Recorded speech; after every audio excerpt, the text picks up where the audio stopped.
বৃষ্টি নামলেই অর্ণব আজও থেমে যায়। শহরের ব্যস্ত রাস্তায় ভেজা আলোয় ছায়ার ভেতর হঠাৎ করে মনে হয়, এই বুঝি সে আসছে। কিছু মানুষ চলে গেলেও তাদের স্মৃতি সময়ের সাথে যায় না। ফাল্গুনীর সাথে অর্ণবের প্রথম দেখা হয়েছিল এক বর্ষার দুপুরে। লাইব্রেরির পুরনো জানালার পাশে দাঁড়িয়ে ফাল্গুনী বৃষ্টি দেখছিল। অর্ণব শুধুই তাকিয়েছিল, কথা বলেনি। তবু সেই নীরবতাই যেন তাদের প্রথম আলাপ ছিল। এরপর ধীরে ধীরে কথা, হাসি, অপেক্ষা সব কিছু খুব স্বাভাবিকভাবেই জুড়ে গেল। তারা দুজনেই জানতো এই ভালোবাসা সহজ নয়। ফাল্গুনীর পরিবার অন্য শহরে, অন্য স্বপ্নে বাঁধা। অর্ণব তখনও নিজের পায়ে দাঁড়ায়নি, তবু তারা স্বপ্ন দেখত। ছোট্ট একটা ঘর, জানালায় রোদ, আর সন্ধেবেলা একসাথে চা। ফাল্গুনী বলতো, আমরা পারবো তো?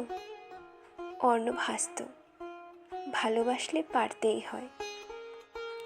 ভালোবাসা সব সময় সাহস চায়, কিন্তু বাস্তবতা সাহসকে বারবার প্রশ্ন করে। একদিন ফাল্গুনী আর আসেনি। ফোন বন্ধ, বার্তা নেই। 3 দিন পর একটি চিঠি আসে, খুব পরিপাটি হাতের লেখা। অর্ণব, আমি হার মানছি না। আমি শুধু চলে যাচ্ছি। আমার পরিবার আমার বিয়ে ঠিক করেছে। অনেক প্রতিবাদ করেও তাদের রাজি করাতে পারিনি। মা অসুস্থ, বেশি জোর করলে তিনি হয়তো বাঁচবেন না। তুমি আমাকে ক্ষমা করো অর্ণব। তোমাকে ভালোবাসা মানে তোমাকে কষ্ট দেওয়া নয়। এই বিশ্বাসটা নিয়েই আমি বিদায় নিচ্ছি।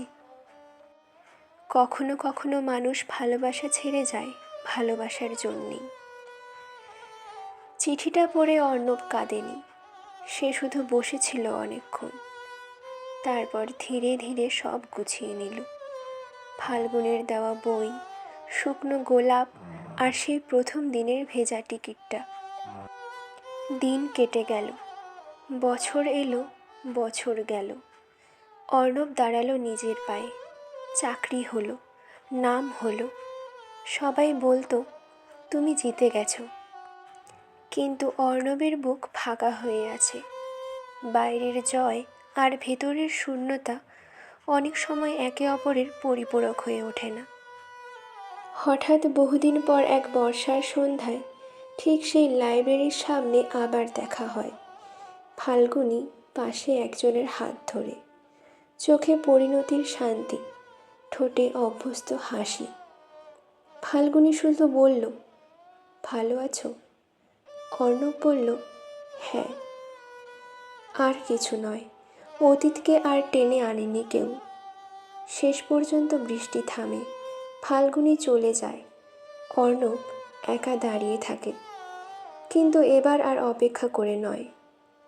আসলে সব অপেক্ষার শেষ হয় না মিলনে, কিছু অপেক্ষার শেষ হয় মেনে নেওয়ায়। আজও বৃষ্টি নামলে অর্ণব থামে, তবে ফিরে তাকায় না। কারণ কিছু মানুষ জীবনে আসে থাকার জন্য নয়, জীবনকে বদলে দেওয়ার জন্য।